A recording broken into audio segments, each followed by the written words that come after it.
बिस्मिल्लाहिर्रहमानिर्रहीम। अस्सलाम वालेकुम। मेरा नाम असद याकूब है और मेरा ताल्लुक लाहौर पाकिस्तान से है। यहाँ पे मैं आयल्स की कोचिंग देता हूँ। मैं आपको आयल्स रीडिंग सिखा रहा हूँ और बता रहा हूँ कि आपने आयल्स रीडिंग कैसे करनी है। घबराना नहीं है बिल्कुल भी। मैं आपके साथ हूँ, मेरी टिप्स आपके साथ हैं, मेरी वीडियोस आपके साथ हैं यार, मैं खुद आप लोगों के साथ हूं। सो डोंट वरी, अगर आप मेरे स्टूडेंट हैं तो आपने परेशान नहीं होना, ठीक है। बार बार कहता हूं, थकना नहीं, चकना नहीं, ते अकना नहीं, राइट। ये चीजें ज़हन में रखें, हम लोग मिलके करेंगे और एट द एंड हम आइल्ट्स को क्रैक करके कनाडा पहुंच जाएंगे, ऑस्ट्रेलिया पहुंच जाएंगे, न्यूजीलैंड पहुंच जाएंगे, और अगर पहुंचे हुए हैं तो हम इसको क्रैक करके पीआरबी जो है वो ले लेंगे। डोंट वरी एट ऑल, मैं थोड़े नाल क्यों घबराना है, बड़ी वीडियोस बनानी है मैंने, बस मेरे लिए दुआ किया करें। अभी मैंने आप लोगों के लिए बहुत सा काम करना है। अच्छा जी, नेक्स्ट जो हमारी क्वेश्चन टाइप है जिसको भी हम डिस्कस करने जा रहे हैं, ये रीडिंग के सेक्शन 2 में है और ये क्वेश्चन टाइप है मल्टीपल चॉइस।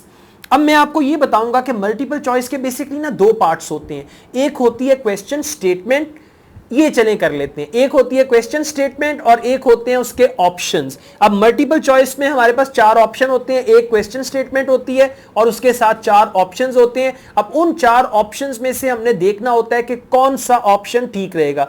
अब इसमें आपने सबसे पहले जो क्वेश्चन स्टेटमेंट है उसको पढ़ना है।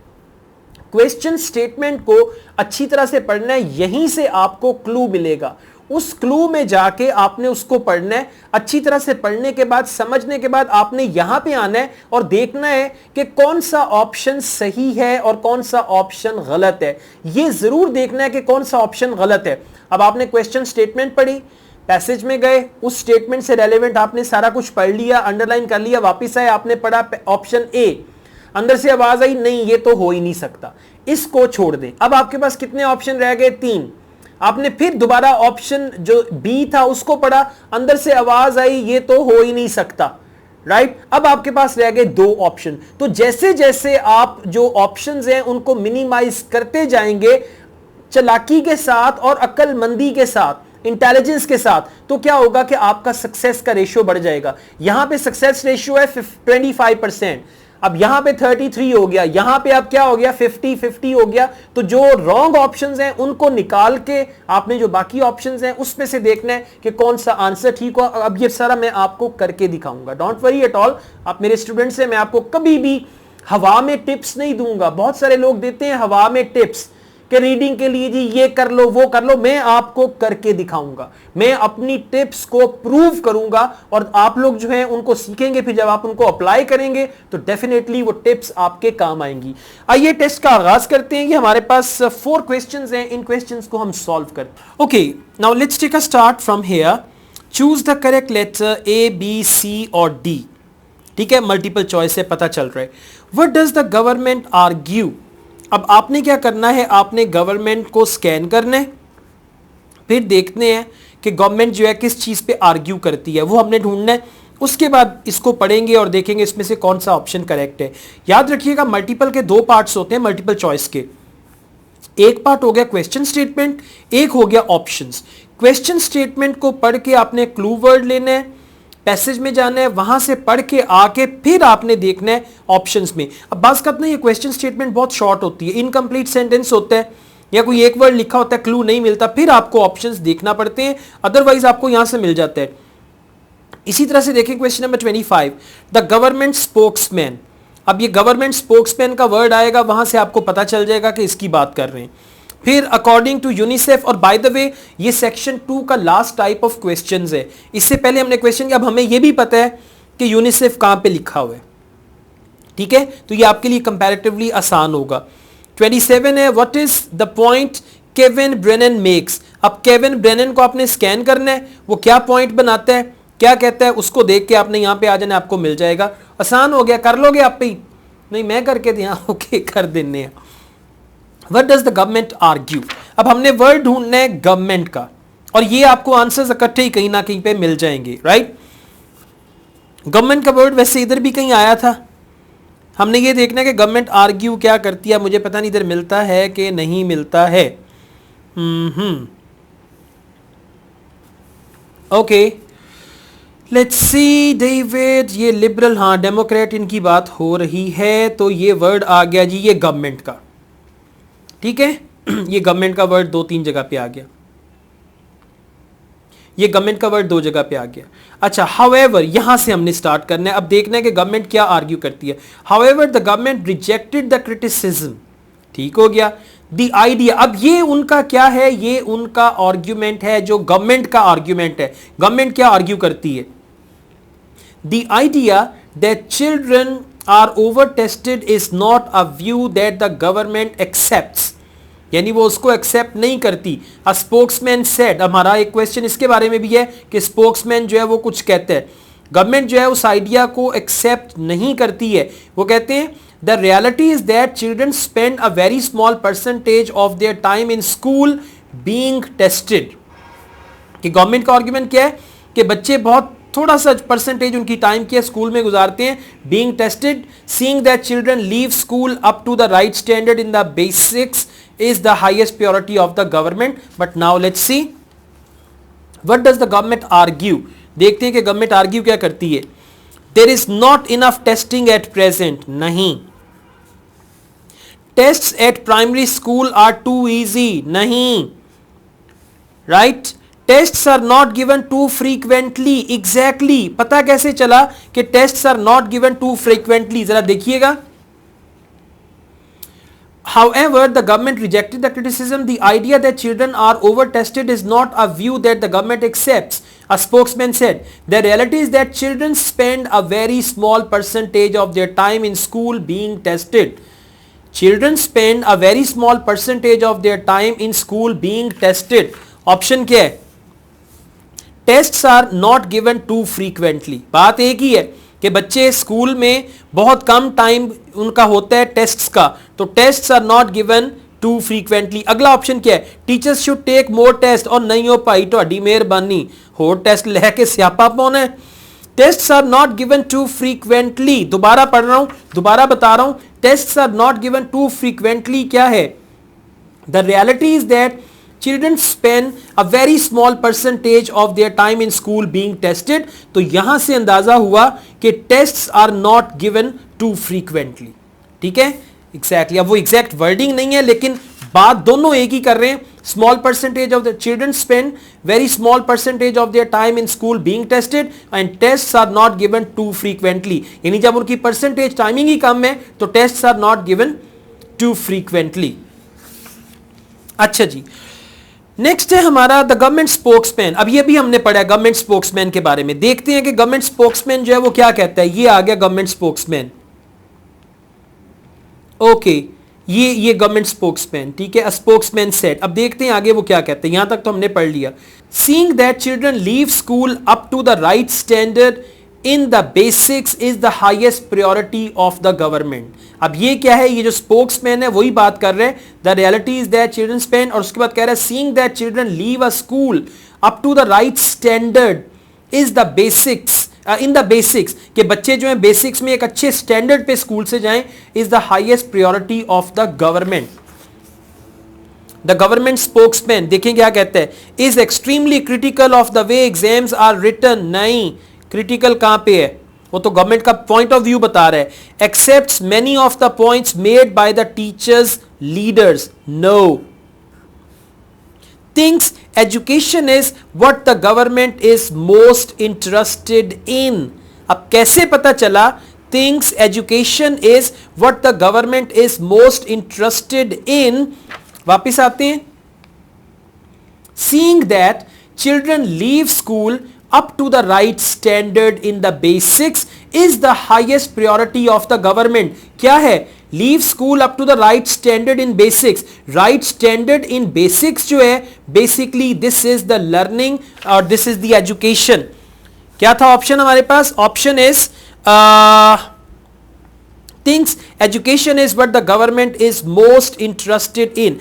Education की जगह पे उन्होंने जो वर्ड यूज किया है वो ये है, right standard in the basics. Children leave school up to the right standard in basics. अब एक ऑप्शन और भी है, देखते हैं वो गलत क्यों है। Argues it is the teacher's fault that students are tested so much. बोंगिया ना मार, ऐ नहीं है, okay. So this is the right answer. Okay, थोड़ी बहुत पंजाबी दे विच मैं लुकमे देना है ताकि थानू थोड़ा मनोरंजन भी मिल जाए ना, रीडिंग बोरिंग होती है भाई otherwise. 26 according to UNICEF children in the UK. हुण यूनीसेफ की कहंदी है चिल्ड्रन जेडे यूके च जवाक ने, पंजाबी च आपां बाल भी कहने आ, बालां दे बारे च, राइट। लेट्स सी, यूनीसेफ यहां पे हमें मिल गया, ठीक है। अब यूनीसेफ क्या कहती है यूके में जो बच्चे हैं उनके बारे में।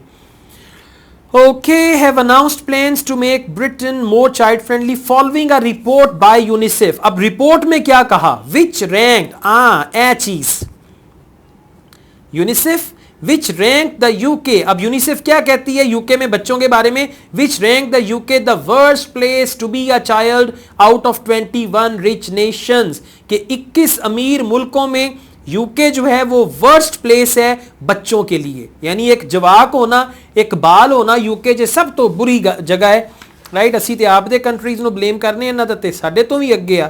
The worst place to be a child out of 21 rich nations, UNICEF which rank the UK.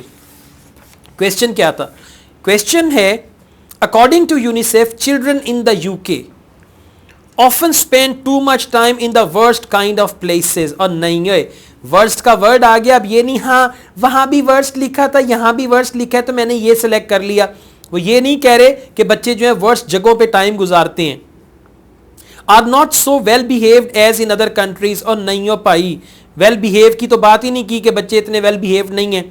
Are not as rich as children in 21 other countries. वेख्या किड्डी वड्डी बोंगी है कि बच्चे भी कदी अमीर होए ने, right. So this is not right, बच्चे भी अमीर हो सकते हैं जो उन्होंने मां प्यो की लाटरी निकल आए। Are not as rich as children in 21 other countries, could be having much more fulfilling childhoods. हुण दसना है क्यों, दसना है कितना, could be having much more fulfilling childhoods. वापिस आइएगा, ये लाइन है, इसमें ये आंसर है। Which rank the UK the worst place to be a child, यानी उसने रैंक किया यूके में वर्स्ट प्लेस है बच्चों के लिए 21 रिच नेशंस में से। इसका मतलब है कि ये इससे बेहतर हो सकती है। Which rank UK the worst place to be a child, और ये क्या है, could be having much more fulfilling childhoods, के बच्चों की इससे अच्छी चाइल्डहुड्स हो सकती हैं। लेकिन एट प्रेजेंट क्या है, वर्स्ट प्लेस है। अब वर्स्ट प्लेस को उन्होंने किससे एक्सप्लेन किया है, could be having much more fulfilling childhoods, के बच्चों की फुलफिलिंग चाइल्डहुड्स नहीं है। कुड बी हैविंग का मतलब है हो सकती हैं, इसीलिए यूके में ये बच्चों का जो है बच्चा होना या मतलब एक चाइल्ड होना आपके लिए जो है वो वर्स्ट प्लेस है। So it could be having much more fulfilling childhoods, that will be the answer. By the way ये तीन ऑप्शंस एग्जैक्टली गलत हैं जो मैंने आपको बताई हैं, उसका भी आपको पता चल गया। फिर जो बच गई, and then could be having much more fulfilling childhood and the worst place to be a child out of 21 rich nations. So this is going to be the right answer. Last है, what is the point Kevin Brennan makes। ਹੁਣ Kevin Brennan की कहता है भाई तू रह गया सी अजे। हाँ ਇਹ ना टाइम आंदा है ना फिर बंदियां ਨੂੰ इन्हां ते ना इन्हां चीज़ां ते गुस्सा आना शुरू हो जाता है। ਇਹ आ गया जी केविन ब्रेनन, लास्ट पैराग्राफ, ठीक हो गया। अच्छा जी, इत्थों पढ़ने आप, the families minister Kevin Brennan called for an end. अच्छा जी, कॉल्ड फॉर एन एंड, हुणे कादा एंड करना है, of the cotton wool culture. अच्छा जी, कोई कल्चर है उन्होंने cotton wool culture, to the cotton wool culture. अच्छा, कॉटन वूल कोई कल्चर है उन्होंने, यानी उनका कोई कल्चर है, to the cotton wool culture and want that. Okay, point क्या बना रहा है आपने, ये देखना है कि केविन ब्रेनन का क्या पॉइंट है। Kevin Brennan called for an end to the cotton wool culture and want that children would not learn to cope with risks if they were never allowed to play outdoors, कि अगर बच्चों को बाहर खेलने ना दिया तो वो फिर रिस्क से कोप अप नहीं कर सकेंगे। Cotton wool culture and want that children would not learn to cope with risks if they were not allowed to play outside. अच्छा जी, what is the point Kevin Brennan makes? Children use too many electric devices। DSC ਦੀ ਤੈਸੀ, ठीक है। शमाइला मैनू घूर के वेखदी है जो मैं पंजाबी बोलना है। Children use too many electric devices, ऐ नहीं उन्होंने दसिया, ठीक हो गया। B, children would learn by being outside more। Yes, children would learn by being outside more। देखें जरा क्या कह रहा है, कह रहा है cotton wool culture and want, यहां पे आंसर आ रहा है want that children would not learn to cope with risk if they were not allowed to play outside. इंदा मतलब है जवाकां नूं बाहर खेडन दी परमिशन देनी चाहिए, बच्चियां नूं बाहर खेडन दी परमिशन देनी चाहिए ताकि वो ज्यादा सीखन। Would not learn to cope with risks if they were never allowed to play outside। अब इसका मतलब क्या है? इसका मतलब ये है children should be allowed to play outside to cope up with risks and this is how they would learn more। यानी यहां पे उसने नेगेटिव फॉर्म यूज की है और यहां पे उसकी पॉजिटिव फॉर्म है। What is the point Kevin Brennan makes? Children would learn by being outside. वो कह रहा है कि बच्चे ज्यादा नहीं सीखेंगे अगर हम उनको बाहर नहीं जाने देंगे। तो इसका क्या मतलब है? इसका मतलब है children would learn by being outside more. अगर हम उनको ज्यादा बाहर निकालेंगे, बाहर निकालने का मतलब है प्लेग्राउंड, चाहे यानी कि सवेरे सवेरे जिवें आपां चूचे ते कुकड़ियां खोली दियां ने, जवाकां नूं घरों कढ दो ते रात नूं आ जाओ भी रोटी दे टाइम ते। Okay, it doesn't mean that, it's got the other meaning. अच्छा देखते हैं ये क्यों गलत है। It's too risky for children to be outside on their own. To be outside की बात हुई है, लेकिन ये रिस्की की भी बात हुई है, लेकिन बच्चों को अकेले बाहर छोड़ देना बहुत रिस्की है, इसके बारे में कोई बात नहीं हुई। वर्डिंग एग्जैक्टली वही है, लेकिन आइडिया ये डिस्कस ही नहीं हुआ। The most important thing is children's safety. Children safety की बात नहीं हुई, कुछ नहीं कहा इसके बारे में। ठीक है, दोबारा पढ़ देता हूं। Children would not learn to cope with risk if they were never allowed to play outdoors। So option number B, children would learn by being outside more, is the right answer। Welcome back जी जनाब। Multiple choice भी हो गया, कोई परेशानी, कोई मुश्किल नहीं। ओके, बस इस तरीके से आपने करना है। ये इसका मेथड है। क्वेश्चन पढ़ना है, स्टेटमेंट्स को पढ़ना है और जो ऑड स्टेटमेंट लगती है उसको निकाल देना है, उसको काट देना है, ताकि आपके पास बाकी की जो ऑप्शंस रह जाएं उसमें आपका जो पॉसिबिलिटी है करेक्ट आंसर को ढूंढने की वो ज्यादा हो जाएगी। अगर आपको ये वीडियो पसंद आई है तो इस वीडियो को लाइक करें, इस वीडियो पे कमेंट भी करें और मेरे इस चैनल को सब्सक्राइब भी करें। ये 3 बिनतियां मैं थोड़े तो करना है हमेशा। की करना है कि मेरे चैनल को सब्सक्राइब करो ताकि ज्यादा से ज्यादा लोगों को फायदा हो। मैं तो काम कर ही रहा हूं, मतलब मैं उस वक्त भी इतने ही शौक से वीडियोस बनाता था जब मेरे 10,000 सब्सक्राइबर्स थे। मुझे अभी भी याद है, यही पैशन, यही एंथुजियाज्म था। अगर आप देखना चाहें तो मेरी कोई पिछली वीडियो देख लें जो 2 साल पुरानी है। यही पैशन होगा, यही एंथुजियाज्म होगा जब मेरे सिर्फ 10,000 सब्सक्राइबर्स थे और आज मेरे 200,000 प्लस सब्सक्राइबर्स हैं और वही पैशन है, वही सब कुछ है। राइट, तो मैं चाहता हूं ज्यादा से ज्यादा लोगों को फायदा हो। कमेंट करके मुझे बताएं कि आप और मुझसे क्या सीखना चाह रहे हैं, मजीद क्या चाहते हैं। इसके अलावा मैं ऑनलाइन आइट्स की क्लासेस भी देता हूं। अगर आप मुझसे ऑनलाइन आइट्स पढ़ना चाहें तो मेरे इस नंबर पे आप मुझसे कांटेक्ट कर सकते हैं। Asad Yaqoob wishes you all the best with your IELTS reading. अपना बहुत ख्याल रखिएगा, ज्यादा से ज्यादा प्रैक्टिस कीजिएगा। IELTS is a hard nut, right, IELTS is a hard nut. In order to crack it आपने रोज इसको हल्की हल्की हैमरिंग करनी है, एक दिन में नहीं टूटेगा। राइट, हार्ड नट है, एक दिन में नहीं टूटेगा। लेकिन अगर आप कंटिन्यूअस हैमरिंग करते रहेंगे, यानी थोड़ा मारते रहोगे कंटिन्यूअसली, आहिस्ता आहिस्ता आहिस्ता आहिस्ता आहिस्ता आहिस्ता, ये अगर आप करते रहे तो पहाड़ों में भी क्रैक पड़ जाता है। आइट्स क्या चीज है, क्रैक करेंगे आइट्स को। और मैं ये जो मेरी वीडियोस है ना, ये एक हैमर की स्ट्राइक है। एक और वीडियो देखी, एक और स्ट्राइक, एक और आपने मेरी रीडिंग पे वीडियो देखी, एक और स्ट्राइक हो गई और करते करते आपका आइट्स क्रैक हो जाएगा। और फिर जब आपका आइट्स क्रैक हो जाए तो मुझे नहीं भूलना, मुझे भी याद रखना है। Take good care of yourselves. Wish you all the best, all the best, all the best. अल्लाह हाफिज।